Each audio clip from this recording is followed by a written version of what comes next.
और सबसे पहले हम राहुल गांधी जी को दिल से धन्यवाद देते हैं कि पूरे देश में इन्होंने यात्रा किया, चाहे कश्मीर से कन्याकुमारी हो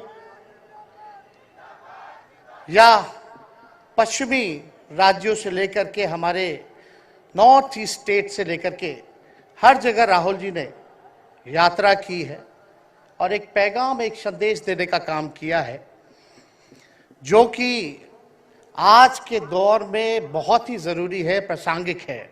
आज एक तरफ जहां नफरत फैलाया जा रहा है, जहां टकरार की बात की जा रही है, जहां प्रोपेगेंडा किया जा रहा है, जहां देश के संवैधानिक संस्थानों को हाईजैक किया जा रहा है, अस्थायी सरकारों को, चुनी हुई सरकारों को, लोकतंत्र में मतदान जो आप लोगों ने किया वैसी सरकारों को खरीदा जा रहा है, ईडी सीबीआई के जरिए डरा करके तोड़ा जा रहा है, गिराया जा रहा है, जहां सच नहीं केवल झूठ का प्रोपेगेंडा चलाया जा रहा है, संविधान लोकतंत्र पे खतरा है, वहां आदरणीय राहुल गांधी जी ने सभी लोगों को जोड़ने के लिए, देश के लोकतंत्र को बचाने के लिए, देश के संविधान को बचाने के लिए, अमन चैन भाईचारा कायम करने के लिए, नफरत को हराने के लिए इन्होंने जो भारत जोड़ो यात्रा किया है, इसके लिए हम दिल से धन्यवाद इनको देना चाहते हैं, कांग्रेस पार्टी को देना चाहते हैं। और यहां बैठे हुए सभी महागठबंधन और इंडिया अलायंस के जो भी हमारे नेता हैं, उनको भी हम धन्यवाद देते हैं कि इस दौर में जहां पूरी ताकतें लगाई गई हों, डराया जा रहा हो, लोगों को लालच दिया जा रहा हो, लेकिन हम सब लोग मिल करके इस देश के संविधान और लोकतंत्र, भाईचारा और जो इस देश की खूबसूरती, डाइवर्सिटी है, उसको बचाने के लिए एकजुट हुए हैं।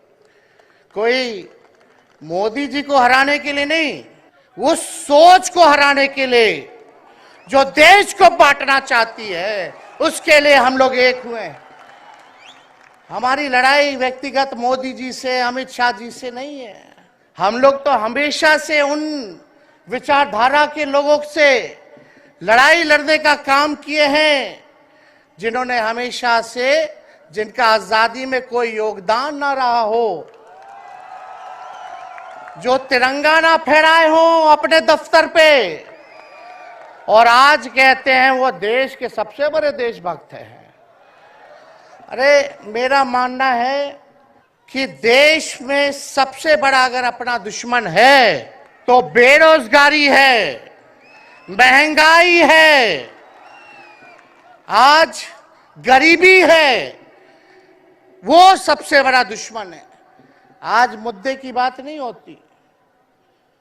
मोदी जी समुद्र के अंदर चले जाएंगे, कारपेट बिछा करके बैठ जाएंगे, उसकी चर्चा होती है, लेकिन किसान भाइयों का आय दुगुना का वादा किया था।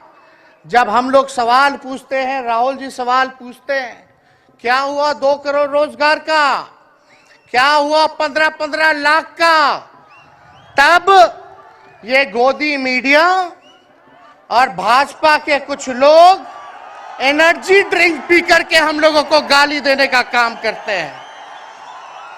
और पटना की जो रैली हुई, 10 लाख से भी ज्यादा लोग आए पटना में, जन विश्वास रैली हम लोगों ने किया। और आज का जो जन सैलाब देकर के फिर से मीडिया के लोग और भाजपा के लोग एनर्जी ड्रिंक पीना पड़ेगा।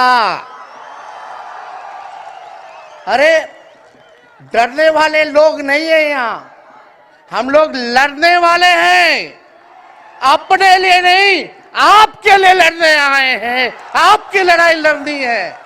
इसलिए हम ये पैगाम लेकर के आए हैं लालू जी का। डॉक्टर के सलाह पे ज्यादा घूमने से मना किया गया है, लेकिन लालू जी अभी भी तैयार हैं मोदी जी का दवाई करने के लिए। उनको कितना भी सताया जाए, डराया जाए, उनका बाल पक गया इनसे लड़ते लड़ते, लेकिन वो डरे नहीं, झुके नहीं। आज महाराष्ट्र में, खास तौर पे बंबई में राहुल जी ने निमंत्रण दिया और हम लोग यहाँ आए हैं। और यहाँ बिहार के लोग भी काफी बड़ी तादाद में बसते हैं। हम रउआ लोग इनके भी कहते नहीं, बच के रहिए भाजपा के लोग से। ये लोग गोबर को भी हलवा दे करके परोस देता है, इतना झूठ बोलते हैं। हम तो पहले भी कई बार कहे, मोदी जी प्रधानमंत्री है ठीक है, लेकिन साथ ही साथ वो झूठ बोलने के फैक्ट्री भी है। मोदी जी झूठ बोलने के मैन्युफैक्चरर भी है, होलसेलर भी है और डिस्ट्रीब्यूटर भी है। ये उनका काम है। हम लोग सच्चे लोग हैं और सच्चे लोगों को कितना भी डराओगे, डरते नहीं। सांच को आज क्या, इसलिए हम लोग लड़ेंगे। इनके गीदड़ भपकी से हम लोग डरने वाले हैं। आप बताओ, आप लोग डरोगे? लड़ाई लड़ोगे कि नहीं लड़ोगे?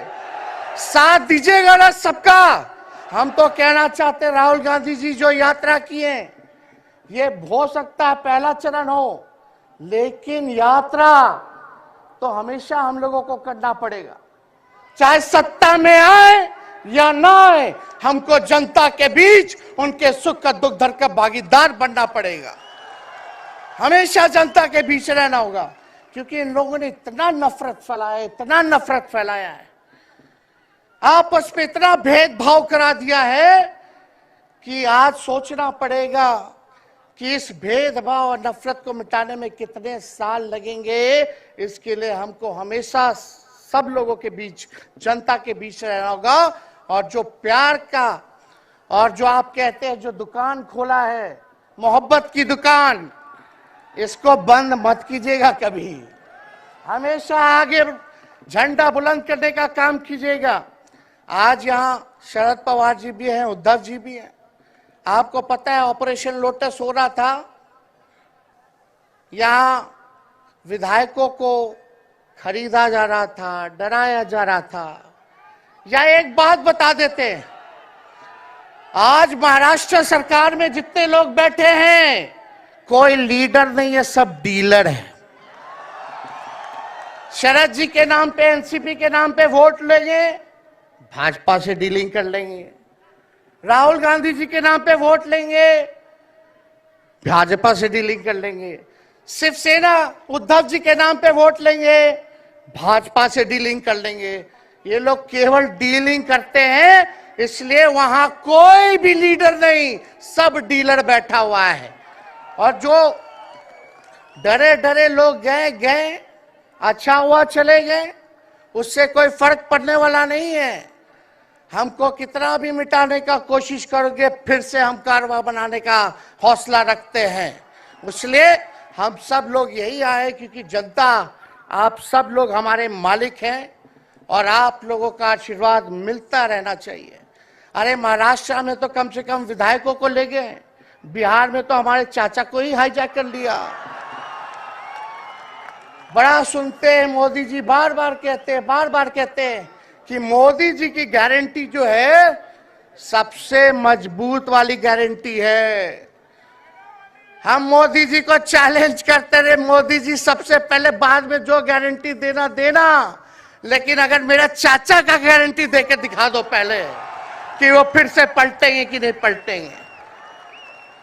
तो हम लोग, चलो बिहार में चाचा जी गए तो गए, हमारी शुभकामनाएं, बड़े हैं, अभिभावक हैं, लेकिन वहां जो आवाम का ताकत मिल रहा है, राहुल जी आए थे, सब लोग आए थे, जो प्यार मिल रहा है, वो हम इतना आप लोगों को कह सकते हैं कि बिहार में भाजपा जो भी सोचती हो, सर्वे वाले कुछ भी दिखाते हो, गोदी मीडिया के लोग, लेकिन बिहार में इस बार चौंकाने वाला रिजल्ट हम ला करके देने का काम करेंगे।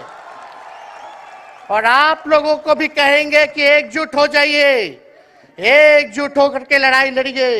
ये मोदी जी क्या बोलते हैं, 2 करोड़, हम मोदी जी को चैलेंज करके बोलते हैं, 17 महीने केवल डिप्टी सीएम हम बिहार के रहे, 5 लाख लोगों को सरकारी नौकरी दिया। मोदी जी अपने 10 साल में भी 5 लाख क्या कितना नौकरी दिए ये बता नहीं सकते। चैलेंज देते हैं, कितना सरकारी नौकरी दिया। सबसे ज्यादा बहाली रेलवे का आता था, सब चीज प्राइवेटाइज कर दिया गया, खत्म कर दिया गया। आर्मी में आता था, उसको जो है क्या किया आप सब लोग जानते हैं, कॉन्ट्रैक्ट पे सारा चीज कर दिया गया। तो इसलिए आप सब लोगों का प्यार मिलता रहे। ज्यादा समय हम नहीं लेंगे।